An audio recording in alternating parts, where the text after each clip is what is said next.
Alright, so lately I've been seeing a ton of people online theorize that Pluton isn't just the world's biggest battleship, it's actually an island whale like Laboon here, only that it's been, absolutely covered in weapons and laser beams and all that stuff, a living battleship of untold destruction in a nutshell. Now in the past, I've actually theorized myself that the One Piece itself is inside a giant island whale like Laboon itself, trapped at the bottom of the ocean. So needless to say, I'm pretty skeptical because, this goes against my personal whale piece agenda, but when I see a cool theory like this, I just can't help but put my detective hat on and see if there is any truth to the fact that Pluton is actually a giant living whale. And even crazier, that Crocus might actually be turning Laboon himself into a new Pluton. Excuse me? No, Manu. Pluton is a ship, not a whale. Well, obviously.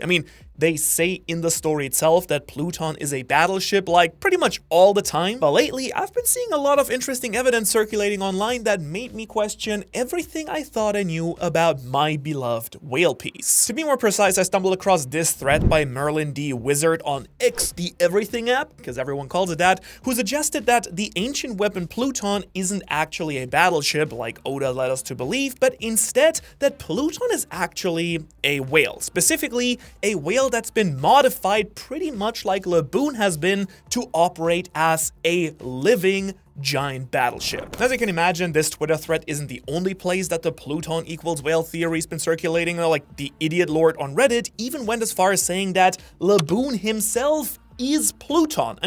This would be some god tier foreshadowing if Oda was basically showing us a prototype Pluton all the way back at Reverse Mountain. I'll admit that. If there is one thing that Oda does really well, it is foreshadowing. Okay, but let's be real here. Even though it sounds really fun, surely this theory is way too crazy to be true, right? And even though you're probably thinking right now of typing 100 different counter arguments in the comments at the moment, I'd suggest that we first look at the core of this theory before we address any issues.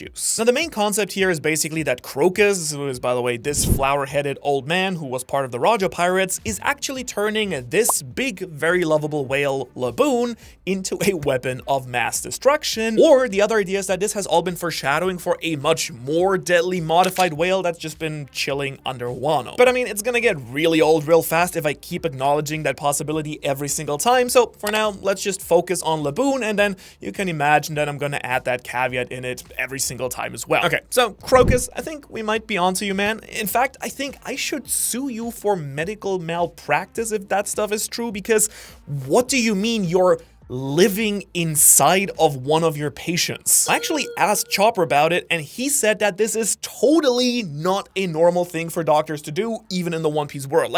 You're supposed to sit on your patients' heads and not live inside of them. And besides, even if Crocus is modifying the insides of Laboon for purely medical purposes, how does he even know how to do that? Last time I checked, medical school doesn't exactly have courses on structural biological engineering, because this complex network of habitable chambers he built inside of Laboon is kind of like a Vegapunk level scientific feat in the One Piece world that we're all just kind of okay with, we're all just kind of ignoring. Let's be real, this is actually a miracle of science. Okay, but ignoring how he did it for now, because we're gonna get back later to that, why did Crocus decide to even do this? Well, I guess let's not forget just who Crocus is. He's not just any old dude, any old doctor. He was the doctor of the Raja Pirates, and as someone who's been to Laugh Tale himself, Crocus is one of the few people who do know the true history of the world. In other words, Crocus saw the One Piece and knows what happened during the Void Century. So what if this knowledge of the ancient kingdom and its advanced technology is actually what made his modifications to Laboon possible in the first place? Would make sense, right? After all, finding out the whole truth of the Void Century would give tons of information about the ancient weapons. Now, we do know that the Raja Pirates arrived at Laugh Tale, in their words, too early, and ever since they've been setting the stage for the right pirate to come along and inherit Joy Boy's will. And basically already knowing that he died because of his terminal illness, Raja sacrificed his own life in order to launch the Great Pirate Era by revealing the existence of the One Piece treasure on the Executioner's stand in Loketown. Then, of course, his apprentice Shanks found the Sun God Nika fruit, took it from the world government, and ended up taking it to the East Blue. I've speculated about this a lot in past videos that Shanks pretty much probably wanted to give this fruit to Roger's son Ace originally. After all, Ace would probably take after his daddy, and Roger specifically wanted to create the next Joy Boy. But as we all know just too well, the fruit instead found its way to Luffy. Like, this is of course not 100% confirmed, but it is 100% my personal headcanon, and I'm believing it until Oda personally writes me a letter that this is wrong. Meanwhile though, let's talk about Silvers Rayleigh, his second in command, who waits at the entrance to the New World, helping pirates continue their journey with his own shipcoating business. And look at that, once he found Luffy, someone who reminded him of Roger and that he probably knew about from Shanks, he went as far as personally training him in the arts of hockey so that he could face the challenges ahead. What I'm trying to say here is that the Roger pirates have been planting the seeds that will lead to the right pirate finding Laugh Tale for decades now, and Crocus is no exception. Remember, Crocus is waiting right at the start of the Grand Line, where pretty much every rookie pirate in the world has to come through to enter the Grand Line to begin with, and when he meets the Straw Hats, he gives only to them a log pose that will guide their path through the Grand Line, because I really doubt that he just hands these out to everyone. And on top of that, he's actually the first person in the story to tell Luffy and co about Laugh Tale as well. But what if Crocus is doing more than just being the Grand Line welcoming committee for the Roger pirates for the next Joy Boy? I mean, he's definitely up to something really fishy here, having these mysterious meetings with people who may or may not be my man, Scalper Gaban. Like, what if Crocus is also preparing himself for the return of Joy Boy in another important way as well? What way could that be? Well, I already told you before, he's constructing a new Pluton. By building literal chambers within Laboon and even constructing a sweet little house inside of it, he's now essentially turned this massive whale into a living, working ship. Or a submarine, maybe, if you think about it. After all, again, it is a pretty big leap from doing checkups on human patients to living inside of a whale, even if you're giving that whale some medical treatment as well. Like, it's just weird, man. Okay, but hang on. What am I even talking about here? Pluton isn't a whale, we've already said. It's a ship. It has blueprints. Whales don't have blueprints, I think. I'm probably pretty sure. And if they do, all of my marine biology friends have been lying to me for decades. So isn't this entire theory pretty much debunked immediately? Well, I thought so, but then I also just couldn't stop picturing a giant mechanized whale with laser beams. It's just way too cool to ignore, so I had to look deeper into this idea to see if there was anything about this that could justify it. And what I found actually really surprised me, because even though we've heard about the ancient weapon Pluton pretty much all throughout the series ever since Alabasta, I think we might all have been picturing it completely wrong. So first up, let's go ahead and review what we actually know for a fact about Pluton, and then see how it stacks up with the idea that it could actually be a cybernetic island whale instead. For starters, we do know that Pluton was constructed in Water 7, which is home to the world's greatest shipwrights, but that's exactly that. They build ships, not whales. Well, not quite, because they're also just great engineers in general. After all, the people of Water 7 have constructed their entire city to combat the rising sea levels of the One Piece world. They're also the ones who built a literal sea train that's floating and driving on the water, so they're not exactly strangers to innovating with shipbuilding either. Oh, and remember that time that Frankie literally turned himself into a cyborg as a teenager? Like, a living organism with cybernetic enhancements? Yeah, is that even more foreshadowing right here, Oda? Was Frankie's entire backstory surrounding the Pluton blueprints actually a big clue that Pluton is just a big cyborg like himself? Is it even possible that when they say that Pluton was constructed in Water 7, that they mean that they converted a living island whale into Pluton? I would say absolutely. Now, is it the most likely scenario? I would argue at this point, no, but then again, Oda is really good at leading us off the trail and then surprising us with the big twists and reveals down the line. Okay, but next thing that we know for sure, number 2, Pluton is referred to as a battleship. And once again, I gotta say, at first glance, this pretty solidly disproves things here, but let's take a closer look for a moment, because One Piece is filled with all types of weird ships. Whitebeard's ship is a whale, a very famous one, the Moby Dick. At least it's in the shape of a whale. And there are ships that are actually sentient, like Big Mom's ship right here. And then we've even seen the Going Mary's Klabautermann, which shows that the Going Mary has a will of its own just because the Straw Hats loved it so much and cared for it. Thriller Bark was an entire island converted into a ship, and Zunisha is essentially a living ship for the entire island of Zo. And so with all of these examples, Pluton being a massive giant whale would honestly be not all that crazy in comparison if we're being completely honest, I think. Now, the third thing that we know is that Pluton is actually a Ohara patron, where it gains access to all whale ship necessities like premium early content, exclusive videos, and whatever whales eat, I guess.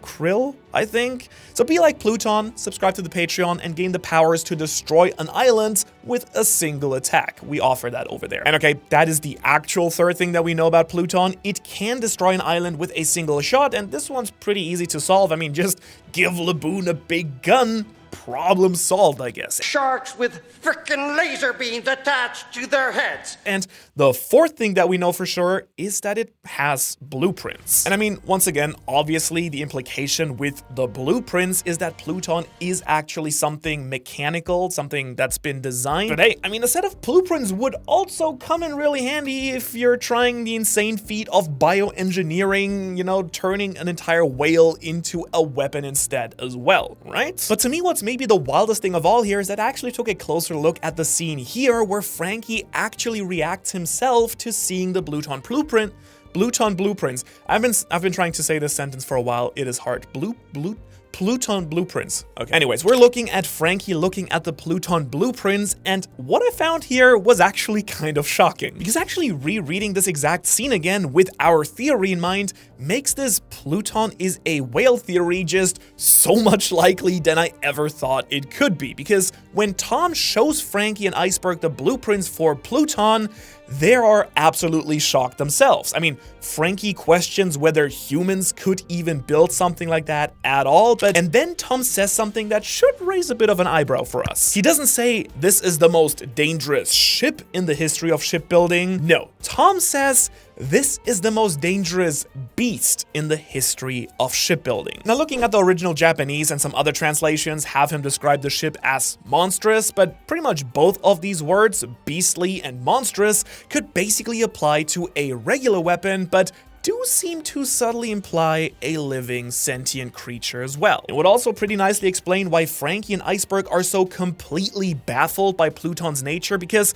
if it was just a big boat, well, that's something that they've seen hundreds and hundreds of times before. In fact, even if you slapped a bunch of crazy weapons on it, it should be still comprehensible. But what they saw was just so ludicrous, it didn't even seem physically possible, you know, kind of like installing a bunch of chambers and weapons inside of a massive living organism. And you know, thinking about it, it would kind of make sense that if Frankie saw these ancient blueprints of ancient advanced technology of how to turn a living creature into a machine, into a cybernetic creature, I wonder where he could have gotten the knowledge and idea from to turn himself into a cyborg as well. Like, it would kind of make sense connecting him to Vegapunk, who actually did know for a fact about this ancient kingdom technology, right? So it does kind of work, doesn't it? Also, a lot of people have been speculating for years now that when Frankie built 1000 Sunny in the first place, he essentially recreated Pluton in secret. But again, what if he actually applied some of these principles to himself instead when he rebuilt himself as a cyborg? After all, he might have just seen an actual example of making cybernetic enhancements to a living creature in those very blueprints, so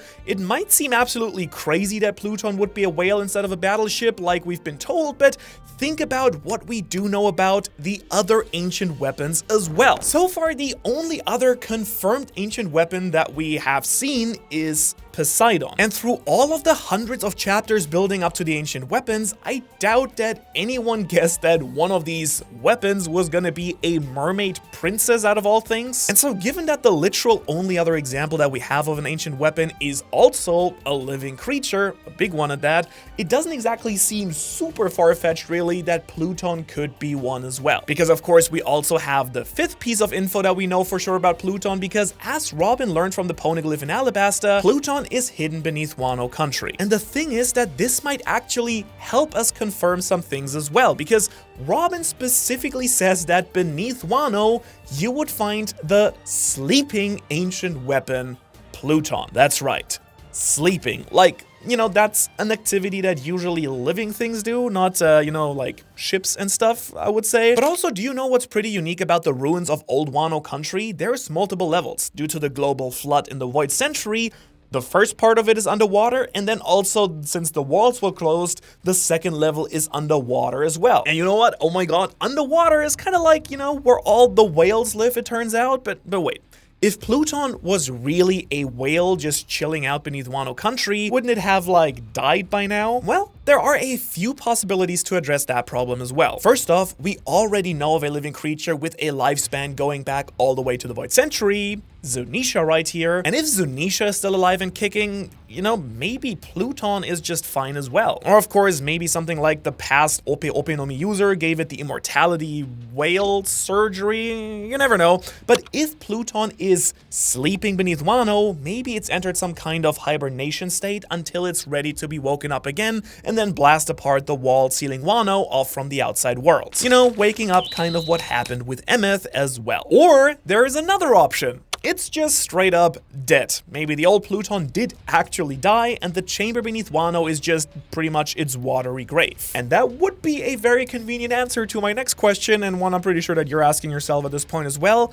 If Pluton is under Wano, then why would Crocus be busy turning Laboon into another one? Now, what's really important to note here is that Sukiyaki himself said that he's never actually seen Pluton and can't take the Straw Hats to it, so we really have no idea what state the old Pluton is actually in. So there are a few possibilities for what Crocus could be thinking. One option is that Crocus just didn't straight up know where the original Pluton was, but this seems a little bit unlikely since his crew read the actual poneglyphs and Kozuki Oden traveled with them to Laugh Tale and he knew about it, so seems pretty unlikely. Another option is that he doesn't want to convert Laboon into Pluton at all. You know, maybe he just found this sick and suffering island whale, and remembering his knowledge about the true nature of Pluton under Wano, he said, "Aha, I know exactly what to do here. I now shall live inside this whale to be its doctor, a thing that I now know is totally normal and totally possible." And you know, through that, basically turning the entire Laboon episode into a big piece of foreshadowing. But